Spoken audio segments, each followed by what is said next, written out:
qu'il y a dans la parole puisse être communiqué à ton peuple, Seigneur. Atteins tes buts, donne-nous de comprendre et donne à ton serviteur de parler de ta part avec fidélité. C'est au nom de Jésus que nous prions ainsi. Amen. Amen, amen. Alors que tu es en train de t'asseoir, tu peux saluer même deux personnes avec un sourire. Tu peux diminuer le son, hein, il est très fort. Salut, salut des voisins. Donc tu as bien salué. Salut avec un sourire, un sourire. Dis-lui, tu es bien habillé, tu es joli, tu es beau.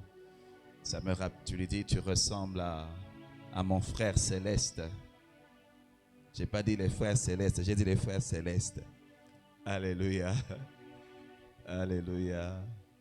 Non, nazo kabinote bozana mawa, bouliete. Alléluia. On est dans la présence de Dieu, on doit être joyeux. Alléluia. Jésus est assis sur son trône. Est-ce que tu l'as vérifié? Il est assis sur son trône. Si tu l'as vérifié, j'aimerais que tu le manifestes. Il est assis sur son trône. Ça veut dire qu'il y a de l'espoir.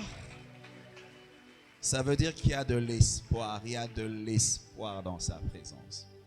Nous allons continuer l'enseignement que nous avons commencé la dernière fois. La dernière fois, on a juste introduit sur les restes fidèles. Aujourd'hui, je veux parler de la génération de Noé.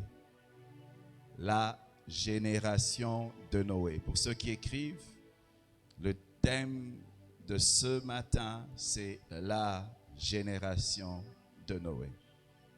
Et pour ce fait, nous allons lire 3 portions des Écritures. Pour ceux qui écrivent, Genèse 6, à partir de 5 à 22, mais ça sera une lecture kangourou. Et puis Luc 17, à partir de 26 à 27. Et puis enfin, Hébreux 11, 7. Je répète, Genèse 6, 5 à 22, lecture kangourou. Luc 17, 26 à 27. Hébreux 11, 7. Il est toujours bon d'écrire les versets parce qu'il y a sûrement des choses que je veux manquer. Et toi-même, en lisant à la maison, le Seigneur va te parler et il va t'instruire davantage par son esprit. Nous allons lire. Je vous demande de vous lever. Comme il y a la chaleur aujourd'hui, nous ne voulons pas qu'il y ait des gens qui dorment même pendant la lecture. Alors on va se lever et nous allons lire ensemble. Tu lis dans ta Bible, pas dans la celle du voisin, parce qu'on vient à l'église avec une Bible pour vérifier si la prédication est conforme à la parole de Dieu. Parce que notre foi est basée sur la parole de Dieu, pas sur la prédication. Genèse 6 à partir de 5.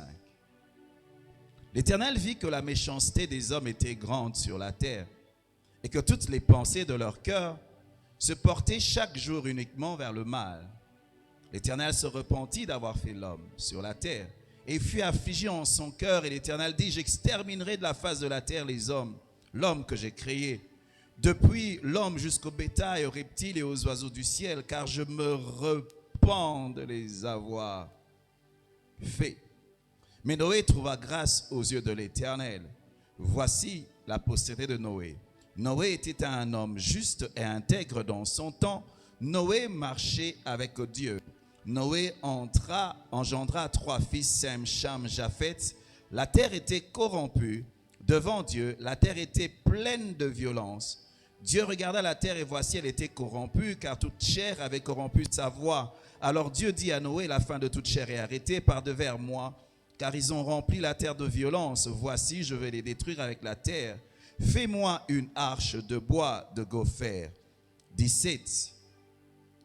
Et moi, je vais faire venir le déluge, l'eau, sur la terre pour détruire toute chair, et on le souffle sous le ciel. Tout ce qui est sur la terre périra. Mais j'établis mon alliance avec toi. Tu entreras dans l'arche, toi et tes enfants, ta femme et tes femmes, ta femme et les femmes de tes fils avec toi. 22, c'est ce que fit Noé. Il exécuta tout ce que Dieu lui avait ordonné. On va dans Luc 17 à partir de 26. Ce qui arriva du temps de Noé arrivera de même au jour du Fils de l'homme. Les hommes mangeaient, buvaient, se mariaient et mariaient leurs enfants jusqu'au jour où Noé entra dans l'arche. Le déluge vint et les fit tous périr. Ce qui arriva du temps de Lot arrivera pareillement. Les hommes mangeaient, buvaient, achetaient, vendaient, plantaient, bâtissaient. Mais le jour où Lot sortit de Sodome, une pluie de feu et de soufre tomba du ciel et les fit tous périr. Il en sera de même le jour où le Fils de l'homme paraîtra. Hébreux 11, verset 7. C'est par la foi que Noé, divinement averti des choses qu'on ne voyait pas encore, saisi d'une crainte respectueuse. Dans d'autres versions, on dit « il prit Dieu au sérieux ». Saisi d'une crainte respectueuse, lui, il prit Dieu au sérieux. Construisit une arche pour sauver sa famille. C'est par elle qu'il condamna le monde et devint héritier de la justice qui s'obtient par la foi. Nous pouvons nous rasseoir alors que nous acclamons pour la parole du Seigneur. La première chose à savoir, c'est que ce qui s'est passé au temps de Noé va arriver aussi avant l'avènement du Fils de l'homme. Ça veut dire quoi? Ce qui s'est passé au temps de Noé va se faire avant que Jésus ne vienne. C'est comme ça que nous allons prêter attention sur les choses qui se sont passées au temps de Noé afin de savoir comment nous préparer au retour du Seigneur. Les mêmes causes produisent les mêmes effets. J'insisterai sur ça quand je veux parler de la génération de Lot. Alléluia.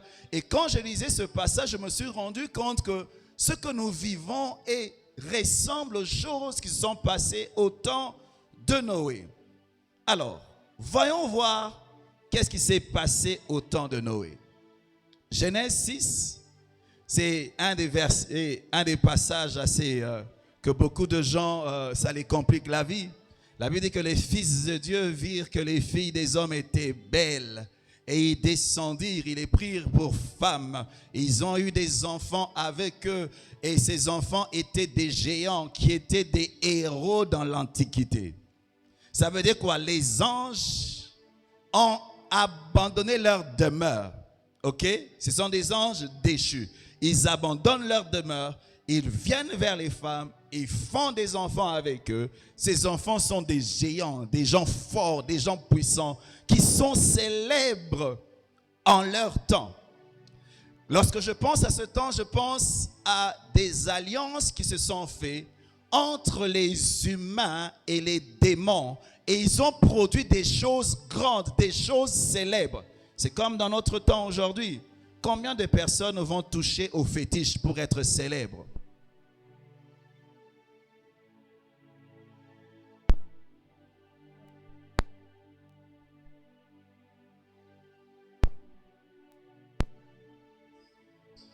Alléluia. Combien de personnes vont toucher au fétiche? Combien de personnes vont en contact avec le monde occulte afin d'être célèbres, afin d'être grands? Et nous savons que si tu touches au fétiche, il y a la richesse, il y a la célébrité, il y a la grandeur. Eux, c'était d'une manière physique que ça s'est passé. Pour la grandeur, pour être célèbre, les gens ont eu à avoir des relations avec des anges déchus. Et qu'est-ce qui s'est passé? Lorsqu'ils sont venus, ils ont commencé à faire des enfants avec ces êtres-là. Les enfants qui sont nés n'étaient pas, c'était une corruption de la race humaine. Ce n'étaient pas des humains pleinement parce qu'il y avait un mélange entre l'humain et quelque chose d'autre. Vous savez pourquoi le diable fait ça? Lorsque Dieu a fait la promesse dans Genèse 3,16 en disant à la femme que ta postérité va écraser la tête du serpent. Le diable savait que de l'humain viendrait quelqu'un qui va avoir le dessus sur lui. Alors comment empêcher que Jésus puisse naître? Il suffit seulement de détruire la race humaine. Et comment détruire la race humaine? Il suffit qu'il y ait un mélange. C'était ça le but. Un mélange entre les êtres des démons avec des humains, et ils ont commencé à procréer, au point où la terre était remplie des gens qui étaient hybrides. Alléluia. Alors, vous allez comprendre quand je veux parler de Noé. Parce que souvent quand on parle de Noé, on voit seulement un aspect, mais on ne voit pas l'aspect physique. La Bible dit que pendant ce temps-là, il y a eu la violence. Il y a eu la méchanceté, la débauche. La Bible dit que le cœur de l'homme était constamment tourné vers le mal. Les gens se réveillent, ils pensent au mal. Vous savez, quand tu regardes TikTok, tu te dis, les gens sont ingénieux dans le mal. Quand tu postes quelque chose de bien, les gens ne vont pas suivre. Poste des bêtises.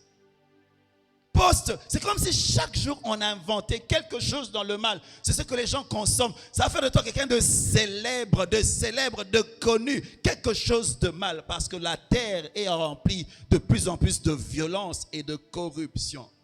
Mais dans toute cette violence, la Bible dit, mais Noé. Je l'ai dit, mais Noé.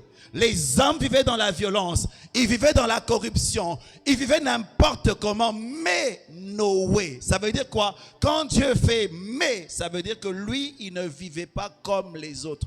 Je prie que dans ton quartier, lorsqu'on va parler de la débauche, lorsqu'on va parler des désordres, lorsqu'on va parler d'une vie n'importe comment, qu'on dise mais céleste, mais.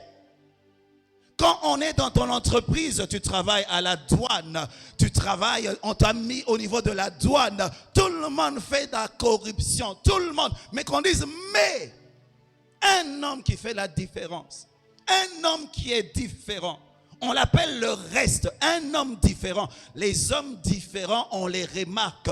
Et Dieu du ciel, quand il regardait la terre, il a dit, tout le monde vit n'importe comment, mais il y a Noé. Père, je prie d'être différent dans ma génération. Je prie qu'il y ait un mais à cause de ma présence sur la terre. Dans Genèse 7:1, on dit, l'Éternel dit à Noé, entre dans l'arche toi et toute ta maison, car je t'ai vu juste devant moi parmi cette génération. Je regarde cette génération, je dis, toi tu es différent, tu n'es pas comme les autres. Dieu est en train de chercher un peuple qui va accepter de payer le prix de la différence. Pourquoi? À cause de la manière de vivre des hommes, Dieu a décidé de les détruire par le déluge. Et j'aimerais t'informer qu'à cause de notre manière de vivre, Dieu a décidé de détruire les hommes sur la terre et de détruire la terre. La terre est comme le Titanic, on est en train de couler. La terre sera détruite. Les hommes vont être détruits. Mais avant que Dieu détruise la terre, avant qu'il punisse les hommes sur la terre, il doit épargner les justes. Parce qu'on ne peut pas punir les justes avec les injustes. C'est comme ça qu'il fallait que Noé soit sauvé afin que la colère de Dieu descende. C'est comme ça qu'il faut que toi et moi, toi l'église, que tu sois enlevé pour que Dieu soit capable de faire descendre sa colère sur la terre. C'est la présence de Noé qui empêchait que Dieu détruise la terre. Et c'est ta présence sur cette terre qui empêche que Dieu puisse punir. Mais il y a la méchanceté, la colère de Dieu est là. Mais il veut que toi et moi, nous puissions partir. Et une fois qu'on part, il pourra manifester sa colère sur la terre. Comme je l'ai dit, nous allons parler de la génération de Noé. Quelles sont les quelques caractéristiques qu'il y a dans la vie de Noé? La Bible dit que lorsque Noé a reçu la nouvelle, Dieu vient lui dire, les hommes sont méchants, tous les jours ils sont tournés vers le mal. Je veux les détruire. Je veux les détruire par les eaux. Toi, je te demande de construire l'arche. La Bible dit que Noé a été saisi d'une crainte respectueuse. Il s'est dit, si Dieu parle, c'est sérieux. Si Dieu parle, je dois changer ma manière de vivre. Aujourd'hui, quand je regarde l'église, nous savons tous que l'enlèvement arrive. Nous savons tous que Dieu va juger ce monde. Mais est-ce que nous prenons ça au sérieux? Est-ce que ça change notre attitude? Est-ce que ça change notre priorité? Noé avait des projets, il avait des choses qu'il faisait avec sa famille, avec ses enfants. Peut-être qu'il était en train de construire une maison, peut-être qu'il était en train d'acheter quelque chose de nouveau. Mais dès qu'il a reçu la nouvelle, il a changé ses priorités parce qu'il y a un événement qui est arrivé. Quand on te regarde, est-ce qu'on peut se dire qu'il y a un événement qui arrive? Qu'est-ce qui change quand nous prêchons sur l'enlèvement? Qu'est-ce qui change? Est-ce que ça te fait quelque chose? Quand on te dit que la colère de Dieu arrive, qu'est-ce que ça change dans ta vie? Noé, quand Dieu lui a parlé, il a pris ça au sérieux. Quand Dieu a dit à Noé, je vais détruire la terre par les eaux, il ne pleuvait pas. Il n'y avait jamais eu de pluie. Mais parce que Dieu l'avait dit, c'est dit, si Dieu le dit, c'est vrai. Comment ça va se faire, je ne sais pas. Quand Dieu te dit qu'il y aura l'enlèvement, je ne sais pas comment ça aura lieu, mais je prends Dieu au sérieux. Et j'aligne ma vie par rapport à ce que Dieu a dit. La Bible dit qu'il a reçu des nouvelles, des choses qu'on ne voit pas. Il a reçu des nouvelles du monde invisible. Mais comme c'était un homme de foi, il savait que le monde visible est créé par les choses invisibles. Si dans le monde invisible, on dit qu'il va avoir la pluie, c'est que c'est vrai. Il a changé son comportement. Vous savez, pour être capable de prendre au sérieux les paroles que nous prêchons sur l'enlèvement, tu es capable de prendre au sérieux chaque parole que Dieu te donne pour ta vie. L'enlèvement, c'est grand. Quand Dieu te dit, arrête de vivre comme ça, parce qu'il y a telle conséquence, tu négliges. Tu ne pourras pas prendre au sérieux le message sur l'enlèvement, c'est trop grand. Lorsque tu vis en communion avec Dieu, chacune de ces paroles a de l'importance. Chacun de ces commandements a de l'importance. Noé a pris Dieu au sérieux. Une autre chose dans le caractère de Noé, au verset 9, on dit Noé était un homme juste et intègre dans son temps. Noé marchait avec Dieu. Il était juste. Nous avons lu l'autre fois dans Ézéchiel 14, Dieu parle, il dit, et qu'il y ait au milieu de lui ces trois hommes, Noé, Daniel, Job, ils sauveraient leur âme par leur justice. Dieu connaît. Il dit, non, Noé, il est juste. Ce n'est pas le témoignage d'un homme. Ton patron peut dire que tu es juste parce qu'il ne voit pas tout. Mais quand Dieu témoigne sur ta justice, wow, ça veut dire quoi? Il te voit en public, il te voit en secret, il voit même tes pensées. Et puis il dit ça, c'est un homme juste. C'est un homme juste. Quel est le témoignage de Dieu sur ta vie? Lorsque je parle de justice, le premier aspect, quand vous pensez à la justice de Noé, ce n'est pas d'abord la justice morale. Physiquement, Noé n'était pas mélangé. Les autres se mélangeaient avec des êtres pour être puissants, pour avoir de l'impact. Mais Noé et sa famille étaient humains. Ils ne s'étaient pas mélangés. Il a préservé la race humaine. Il y a d'abord ça. Ce n'est pas une question d'œuvre, c'est d'abord la nature. Il s'est préservé. Je ne sais pas qu'est-ce qui me manquait. J'imagine Noé, s'il allait se battre, on allait tout le temps le taper. Parce que les autres s'étaient mélangés. Mais lui, il a accepté de payer le prix de la différence. Mais à part ça, quand on le cite avec Daniel et les autres, il était un homme juste, un homme droit, un homme intègre. Est-ce qu'il y a encore des hommes intègres dans notre pays? Est-ce qu'en politique, on a encore des hommes intègres? Un pays où on célèbre la corruption. Un pays où on acclame les voleurs. C'est vraiment la génération de Noé. Quand tu voles, tu es riche. Oh, Mobali. Quand tu vas, on te donne un travail, tu deviens ministre, tu n'achètes même pas une maison. Zoba. C'est un pays où là, on marche la tête en bas, les pieds au-dessus. Les valeurs de notre pays ne sont pas normales. Des choses qu'on ne peut pas accepter dans notre pays, chez nous, on accepte. Parce qu'il y a ce mal. Le système donne de la valeur aux choses qui n'ont pas de valeur. Mais Noé, vous savez, lorsque une société est corrompue, c'est dur de vivre différemment. Le prix que tu payes est terrible. Mais j'aime, mais Noé, On regarde ton entreprise, on dit, mais Noé est intègre. J'aimerais te dire une chose, les hommes ne t'acclament pas, ils se moquent de toi, mais il y a un Dieu au ciel qui est en train de frapper la poitrine à cause de toi. Il y a un Dieu au ciel qui peut se tenir devant le diable et lui dire, est-ce que tu as remarqué mon serviteur Job? Il n'est pas comme les autres. Il y a un Dieu au ciel qui doit être fier de toi. J'aimerais que Dieu soit fier de moi. Ton travail t'a été donné par Dieu. Ta beauté t'a été donnée par Dieu. Ta santé t'a été donnée par Dieu. Rends-le fier. C'est lui qui t'a donné. Ton créateur. Qu'il soit fier. Tu es belle. Les gens vont dire non, ta beauté la vie n'importe comment. Tu peux avoir des hommes riches, tu peux t'amuser. Ça, ce sont les hommes qui essaient de te communiquer ça. Mais que Dieu, ton créateur, il t'a donné ce beau corps, ce beau physique pour vivre dans le péché? Je ne crois pas. Tes parents peuvent être contents que tu amènes des gens riches à la maison. Tes amis peuvent être impressionnés par tes copains. Mais qu'est-ce que Dieu dit? Celui qui t'a créé, ta beauté, tu ne l'as pas créée. Tu es né, tu as trouvé cette beauté-là. Tu n'as rien fait. Tu es né, tu as trouvé ça. Tu n'as pas demandé à celui qui t'a créé, est-ce qu'il est fier de toi? Qu'est-ce que tu en fais? Noé était juste. Il était droit. Il était juste et il était droit. Noé était différent. Il a refusé de se compromettre. Et puis on dit, Noé marchait avec Dieu. Amos dit, deux personnes ne peuvent pas marcher ensemble sans se mettre d'accord. Il marchait avec Dieu. Dieu, c'était son ami. Quand il allait au travail, il allait avec Dieu. Quand il rentrait à la maison, il rentrait avec Dieu. Quand il était avec sa femme, il était avec Dieu. Il vivait de manière à ce que Dieu ne se sente pas obligé de fuir sa présence.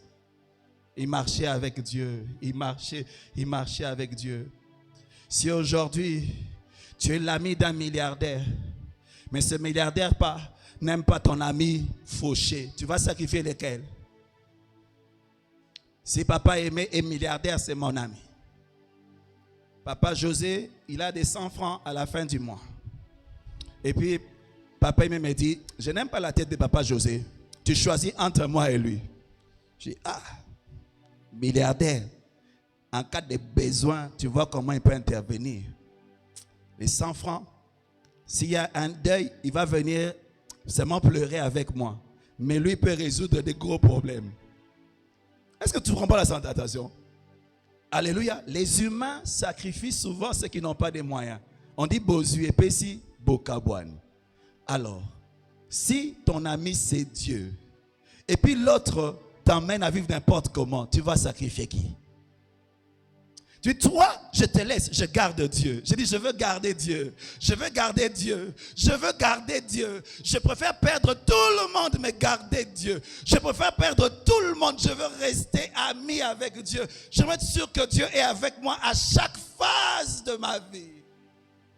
Il y a des problèmes que nous avons. L'argent ne peut pas donner des solutions, mais Dieu est capable. Il y a des problèmes, les mariages ne donnent pas des solutions, mais Dieu est capable. Il y a des problèmes qui peuvent arriver aux enfants. L'argent ne résout pas. Dieu, ne perds pas Dieu dans ta vie. Je dis, ne perds pas Dieu dans ta vie. Sacrifie tout, mais ne lâche pas Dieu. Il a décidé de marcher avec Dieu. Souvent, il y a une question que je me posais. Quelle est la personne que tu respectes le plus au monde?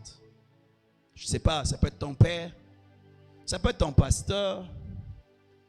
Alors moi, je mettais le pasteur Vernon, le feu pasteur Vernon. Vous voyez, pasteur Vernon, quand tu penses à lui, tu penses à la sainteté, l'intégrité.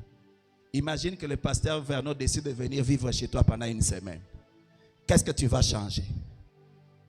Bon, je ne sais pas, peut-être vous, c'est moi, ou bien quelqu'un d'autre. Je ne viens pas faire un tour. Je viens, je dis, partout où tu vas, je serai avec toi. Allez, Jessica, on va au travail. Jessica, on rentre à la maison. Jessica, on va au salon.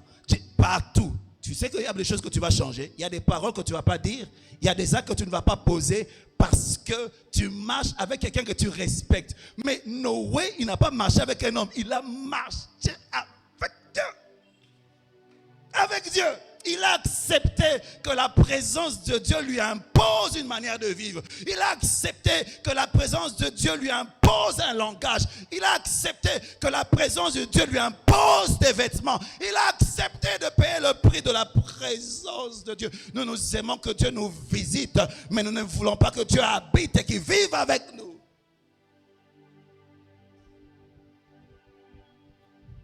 Il a marché avec Dieu. Dieu parlant à Abraham, il lui dit, marche devant ma face et sois intègre. Abraham, tu es un prophète.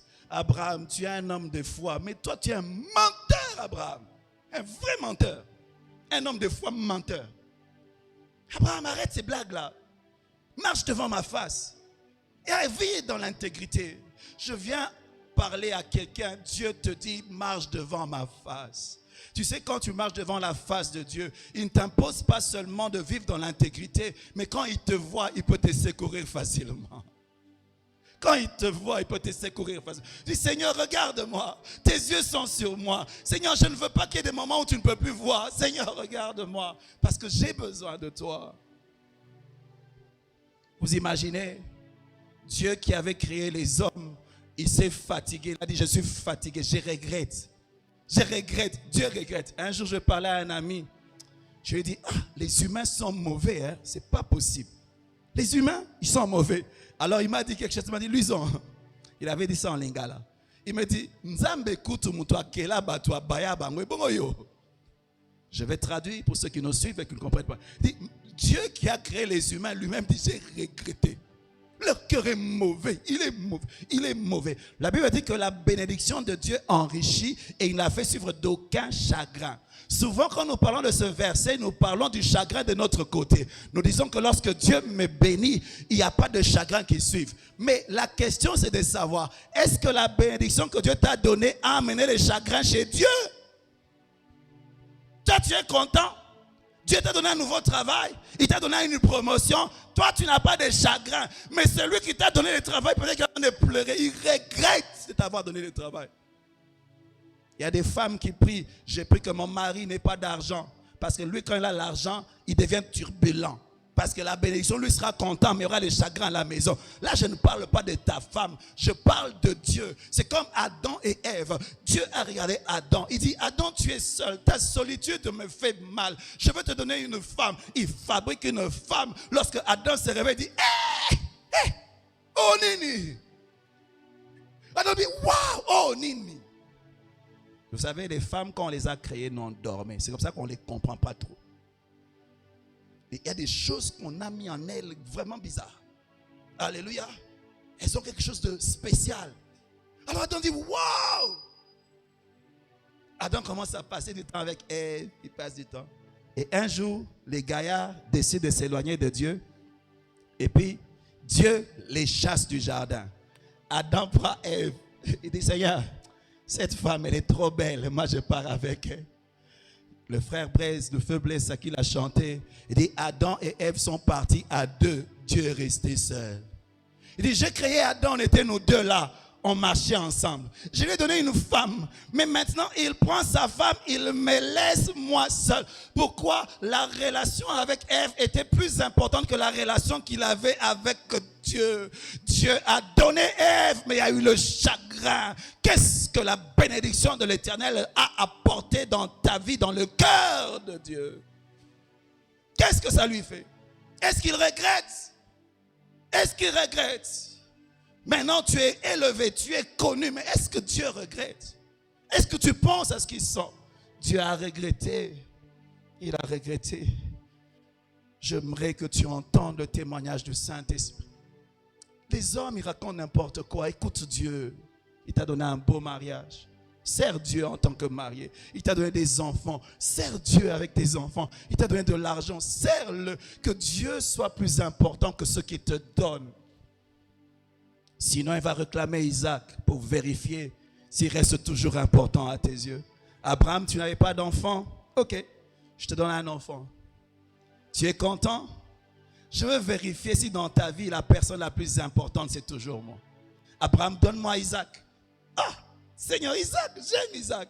Mais Abraham dit, je ne veux pas faire comme Adam. Prends-le. ta présence dans ma vie est plus importante que les enfants que tu m'as donnés. Dis Abraham, j'aime ton cœur. Garde-le, garde-le, garde-le. Dieu ne veut pas prendre Isaac de ta vie. Il ne veut pas prendre ta visitation de ta vie. Mais ce qu'il veut, c'est avoir toujours sa place dans ton cœur. Que tu marches avec lui. Que tu marches avec lui. Quel que soit le prix à payer. Noé était différent. Vous savez, qui a déjà vécu à l'étranger ici? Je n'ai pas dit vacances. Les vacances, c'est rien du tout. Vacances, tu n'as aucune idée. Vivre à l'étranger. Je vous assure, vivre à l'étranger, ce n'est pas facile. Hein? On te donne toutes sortes de noms. Nous, là-bas, on nous appelait Kwere. Alien. Vous savez que sur les passeports, alien, c'est extraterrestre. C'est alien, n'est-ce pas? Extraterrestre. Tu es venu, je ne sais pas moi d'où. Des noms, les traitements.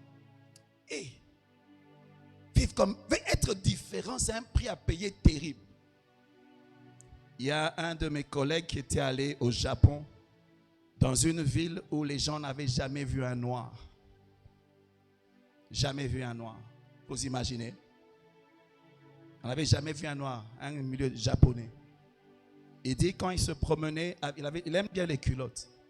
Quand il se promenait, les enfants le suivaient et regardaient s'il y avait une queue derrière. Je vous assure. Et puis les gens le touchaient pour voir s'il y a quelque chose va sortir, quoi. C'était la première fois qu'il voit. Les humains n'aiment pas ce qui est différent. Ça, on va dans le sens. Vous savez qu'il y a des missionnaires qui étaient venus dans notre pays, en Afrique, que les gens avaient mangé. Parce qu'ils ressemblaient à certains animaux qu'ils avaient l'habitude de voir. Si on disait que c'est comestible. Balamba, bango, balia, bango, cabri. La différence, c'est un prix à payer. Ce qui fait que tu vas voir que les gens ont tendance à se conformer à la majorité pour éviter la persécution de la différence. Dans les pays arabes, quand tu es de l'Afrique d'en bas, je vous assure, c'est compliqué. C'est compliqué. La différence. Mais là, Noé vit dans une société où la plupart des gens sont pareils. La plupart des gens vivent pareil. Toi, tes amis ont des copains, ils s'amusent. Toi, tu vas dire, non, je m'attends à Dieu, je m'attends à Dieu. On va te persécuter. Tu vas avoir l'impression que c'était ta faute. J'étais responsable, parmi les responsables de la jeunesse à la borne. Pendant la retraite, une fois, il y a une fille qui vient me voir, une jeune fille. Elle me dit, on avait fait des vœux à l'Écodim chaque année. C'était le vœu de chasteté et de virginité des femmes. Elle dit, chaque année, les nombres diminuaient. Chaque année, les nombres diminuaient. Et puis à la fin, elle est restée the last standing woman. Elle est restée seule. Alors ses amis lui disaient, Yango yozo boya kosala pona, ngo bota Yesu tonini. Yesu asia bota ma Marie a bota Yesu. Yosi kozo boya pona nini. Elle est venue, la pression des autres était terrible. La pression de se conformer. La pression, elle ne réalisait pas que les autres l'attaquaient parce que le fait qu'elle était différente, elle était un jugement pour eux. Elle leur rappelait ce que Dieu attendait d'eux. Elle voulait faire taire la voix de la minorité parce qu'elle leur rappelait les standards de Dieu. Sois comme nous. Elle est venue me voir. J'ai senti qu'elle sentait ce que Élie avait senti quand il y avait la pression de Jézabel sur lui, afin qu'il puisse aussi se vendre comme serviteur de Dieu, comme les autres. Il dit, je me sens seul, je me sens seul. Seigneur, tue-moi, tue-moi. Dieu lui dit, j'en ai encore 7000 qui n'ont pas fléchi. J'ai encore des restes. Je lui ai dit, ma soeur, tu te sens seule, mais moi je connais beaucoup de filles qui sont dans ta situation. J'en connais, je dis, je connais telle. Va causer avec elle, elles vont t'encourager. Oh frère, que le reste ne soit pas silencieux. Quand tu es silencieux, les autres croient qu'ils sont seuls. Qu'ils sont seuls. Romains 12, à partir de 1. Je vous exhorte donc, frères, par les compassions de Dieu, à offrir vos corps comme un sacrifice vivant, saint, agréable à Dieu, ce qui sera de votre part un culte raisonnable. Ne vous conformez pas au siècle présent, mais soyez transformés par le renouvellement de l'intelligence, afin que vous discerniez quelle est la volonté de Dieu, ce qui est bon, agréable et parfait. Ne vous conformez pas. Conformer, ça veut dire quoi? Conforme. Prendre la forme de ce que le monde te donne. Il y a une pression. Pression sur toi. Prends la forme. Sois comme tout le monde. prends la forme. Tu es jeune fille, prends la forme. Tu es un jeune homme, prends la forme. Il y a une pression. Mais il dit, soyez transformés, c'est aller au-delà de la pression. Le monde veut t'emmener à gauche, toi tu dis, je vais à droite. On dit, mais la majorité va à gauche. Je dis, non, non, j'ai vu Dieu de l'autre côté. Je ne suis pas la majorité, je cherche où est Dieu. Je cherche la boussole qui m'indique où est Dieu. Si Dieu est à droite, moi je veux marcher avec Dieu. C'est le choix que j'ai fait. S'il n'y a qu'une seule personne là-bas, je veux y aller. Je veux y aller. Parce que je veux de la génération de Noé. Payer le prix de la différence. Quand tu acceptes d'être différent, tu deviens comme Ésaïe. Dans Ésaïe 8, 18, dit, voici moi et les enfants que l'Éternel m'a donnés. Nous sommes des signes et des présages en Israël de la part de l'Éternel. Ta vie devient un message. Ta vie devient un panneau publicitaire. Si on dit, qu'est-ce que Dieu attend des hommes? On te dit, on n'a pas beaucoup de versets. Suis le frère Jean. Suis-le seulement. Fais ce qu'il fait. Copie ce qu'il fait. Dieu va t'agréer. Ah, je me dis, suis Jean. Si les gens te copient, qu'est-ce qu'ils vont devenir? Quelle sera la pensée de Dieu sur eux? Quand je me suis converti, je savais les choses à arrêter parce que mon frère était converti avant moi. Ce qui fait que quand je me suis converti, je savais qu'il y a ça, on ne fait pas, ça, on ne fait pas. Je l'ai copié. Toi, aujourd'hui, les gens qui se convertissent, s'ils te copient, est-ce que Dieu va agréer leur vie? Je me rends compte que les gens craignent de moins en moins Dieu, surtout les vieux chrétiens.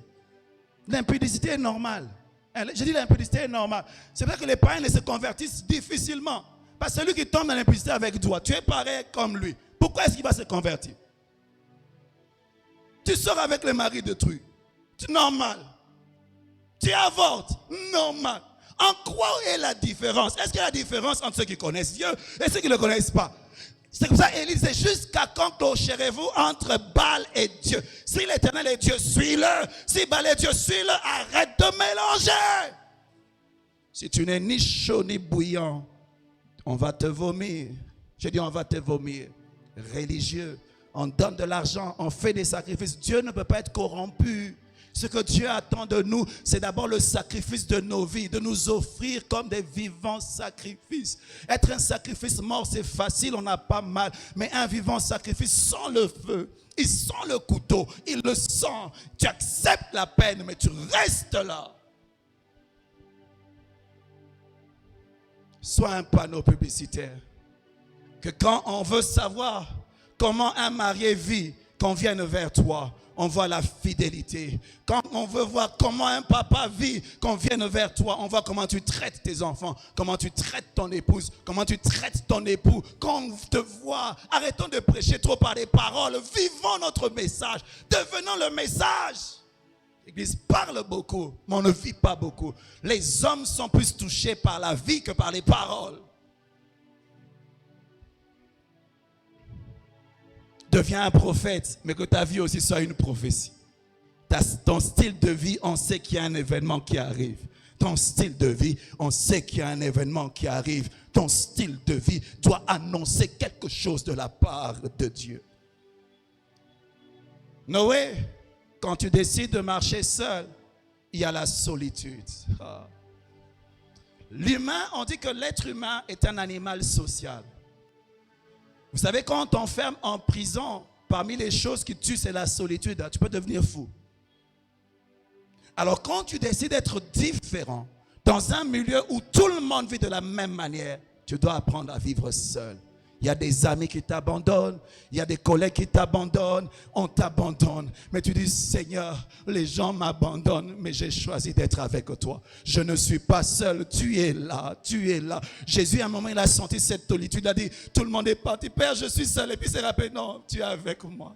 Il y a des moments dans ta vie, dans ta marche avec Dieu, où les gens vont t'abandonner. Mais n'oublie pas, il est toujours avec toi. Il a promis d'être avec toi jusqu'à la fin des jours. Et il est avec toi pour veiller sur l'accomplissement de chacune de ses paroles. Il est conscient de ce par quoi tu passes. Ne perds pas cette boussole qui indique où est Dieu. Même seul, je veux te suivre. Il y a une chanson qu'on chantait à l'époque. J'aimerais avoir Christ. J'ai oublié, vous avez trouvé ça. Que d'être un grand roi revêtu de l'un.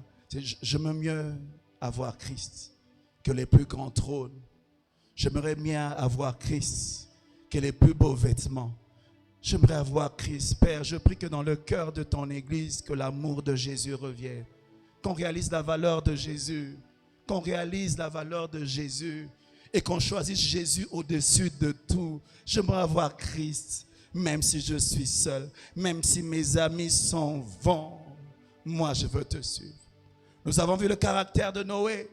Vous voyez, Noé, ce genre d'homme, quand il entend que Dieu lui parle, il a eu la crainte. C'est-à-dire, si Dieu parle, je dois faire quelque chose. Si Dieu parle, je dois changer ma vie. S'il dit que bientôt il y aura la pluie, je veux changer mes habitudes. Je veux changer mes priorités. Je veux changer, parce que je dois respecter la parole de Dieu. Qu'est-ce qu'il a fait? Il a bâti l'arche. L'arche, c'était le seul endroit où on pouvait éviter la colère de Dieu. L'arche, c'est l'image de l'Église. Nous savons que la colère de Dieu est en train de venir sur les hommes. Nous savons que bientôt Dieu va punir les hommes. Mais seuls ceux qui seront dans l'arche seront sauvés. Ça veut dire quoi? Nous devons travailler pour que le royaume de Dieu puisse grandir. Que l'Église puisse grandir. Comment? Nous devons prêcher l'Évangile. Nous devons faire de notre mieux. Investir. Pourquoi? Parce que Jésus revient bientôt. Et le seul salut, c'est dans l'arche. Il a changé ses priorités. Il a changé ses priorités. Il a agi, il a posé des actes. Vous voyez, chaque samedi, nous on sort pour aller prêcher l'évangile. Mais regardez, on est peut-être à 400, 500 ici. Mais quand on doit sortir, on est à 10. Où sont les autres? Chacun est en train de vaquer dans ses occupations. Comme autant d'âgés. Il dit, chacun d'entre vous est occupé à bâtir sa maison, s'occuper de sa maison, alors que la maison de Dieu est détruite, alors que le royaume de Dieu doit être bâti. Chacun d'entre nous est dans ses affaires. Je suis dans mon mariage, je suis dans ceci. Mais qui sera là pour aller sauver les perdus? Noé, quand il a appris, il a changé ses priorités. Il a changé ses priorités. Il a commencé à bâtir l'arche. L'arche avait à peu près 150 mètres sur 25. Ça lui a pris 100 ans de sa vie. 100 ans de sa vie. Il ne pouvait pas construire sa maison parce qu'il devait bâtir l'arche. Seigneur, donne-nous de Noé. Donne-nous de Noé. Il fut un temps où à cause de l'action de Dieu à l'église, les gens vendaient leur maison pour investir dans les choses de Dieu. Moi je connais, j'ai une tante qui avait vendu sa maison. Elle avait offert sa maison pour le royaume des cieux. Les gens donnaient des voitures pour que le royaume avance. Nous on a dit qu'on a besoin de 10 000 pour les instruments. Les gens bougent difficilement. Chacun dans sa maison. J'ai des projets, j'ai des projets, j'ai des projets. On ne réalise pas la valeur des âmes qui sont sauvées. Que nous devons investir dans l'arche. Nous devons investir dans le royaume des cieux. Nous devons investir dans le royaume des cieux. Moi, dans ce que je gagne, à part la dîme que je paye, il y a aussi un pourcentage qui ne bouge pas. Un pourcentage que je mets pour Last Harvest. Parce que je dis à Dieu, je suis le premier partenaire de la mission. Chaque mois, il y a un pourcentage de ce que je gagne que je mets dans la mission. Chaque mois. Chaque mois. Pourquoi? Parce que tout ce qu'on a ici va rester. Quand la trompette de Dieu sonne, c'est fini. Tout ce que je veux avoir, c'est ce que j'ai investi dans son royaume. Alors on doit vivre vraiment sur la terre, mais en sachant qu'on est des passagers, on est des pèlerins et que notre richesse, là où on a investi, notre richesse, ce n'est pas ce que nous possédons, mais ce que nous avons transformé dans le royaume. Mais est-ce qu'il y a la génération de Noé? Il a pris toute sa famille, des enfants. Ils ont commencé à construire l'arche. On les appelait la famille des fous. Les fous Noé. Les fous Noé, ils gaspillent leur vie. Les fous Noé, ils disaient, je ne gaspille pas ma vie. Dieu m'a dit qu'il y aura la pluie. Dieu m'a dit qu'il va punir. Il dit, mais il n'y a jamais eu de pluie. On se moquait de lui, mais il est resté ferme. Il a investi 100 ans de sa vie. 100 ans de sa vie. Tu peux être découragé. Toi, tu as fait seulement 5 ans, tu es découragé. J'ai remarqué une chose, papa José. Il y a une maladie. C'est rare d'avoir un homme qui dit, je vais être partenaire dans l'œuvre de Dieu et qui reste constant. Non, non, non. Tu es responsable des partenaires, tu sais. On avait dit qu'il y ait des partenaires pour le loyer. Il n'y en a plus. Les gens oublient. Mais Noé a été constant pendant 100 ans. 100 ans. 100 ans de constance. J'ai pris un engagement devant Dieu. J'ai fait alliance devant Dieu. Je n'ai pas besoin qu'on me rappelle. Je suis sérieux avec Dieu. 100 ans. Sérieux.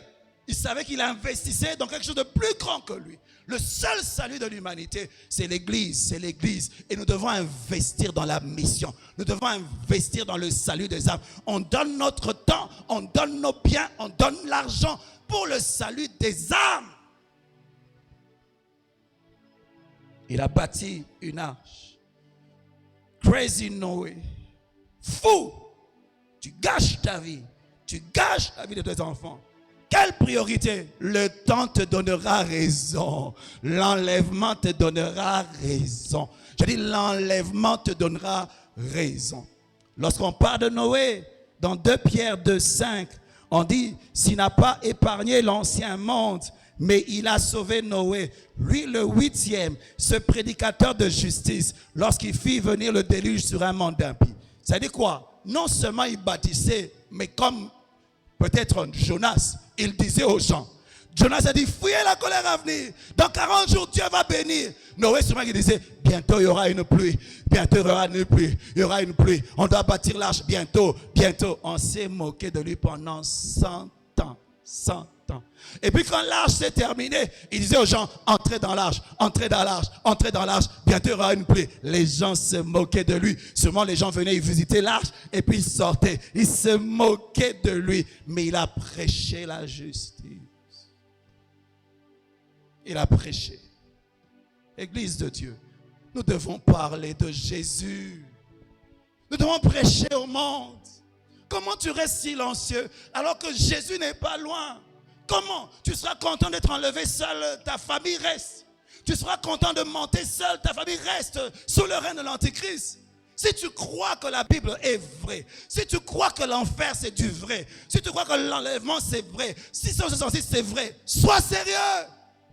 Sois sérieux dans ta manière de prêcher l'évangile. Que les gens sentent que c'est sérieux. Non seulement en prêchant, on doit sentir que l'investissement de ta vie, la priorité c'est le royaume. Parce que tu sais qu'il y a un royaume.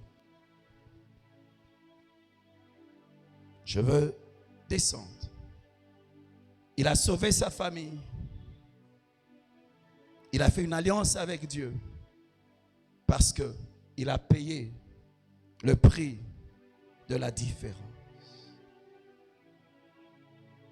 La question que j'aimerais te poser, est-ce que tu veux faire partie de la génération de Noé? Parce que ce qui arriva au temps de Noé arrivera aussi à l'avènement du Fils de Dieu. Les hommes vivent n'importe comment. Ils vivent n'importe comment. Mais Dieu a mis Noé au milieu d'eux afin de trouver un moyen de les sauver. Dieu t'a mis dans cette génération afin que tu puisses travailler au salut. Noé, si tu te tais, il y aura peu de gens dans l'arche. Noé, si tu négliges de bâtir l'arche, il n'y aura pas d'espace pour les gens. Noé, prends ta vie au sérieux. Si les hommes vont à gauche, il doit y avoir mais Noé. Tu dis à Dieu, j'aimerais payer le prix de la différence. Jésus revient bientôt, Église de Dieu. Arrêtons de vivre comme d'habitude. Réveillons-nous. Réveillons-nous. Acceptons d'être différents. Quel qu'en soit le prix. Acceptons d'être différents. Quel qu'en soit le prix. Arrêtons de nous conformer au monde. Mais soyons transformés par le renouvellement de notre intelligence. Vivons conformément à la parole de Dieu. Quel que soit le prix. Nous allons courber nos têtes dans la prière.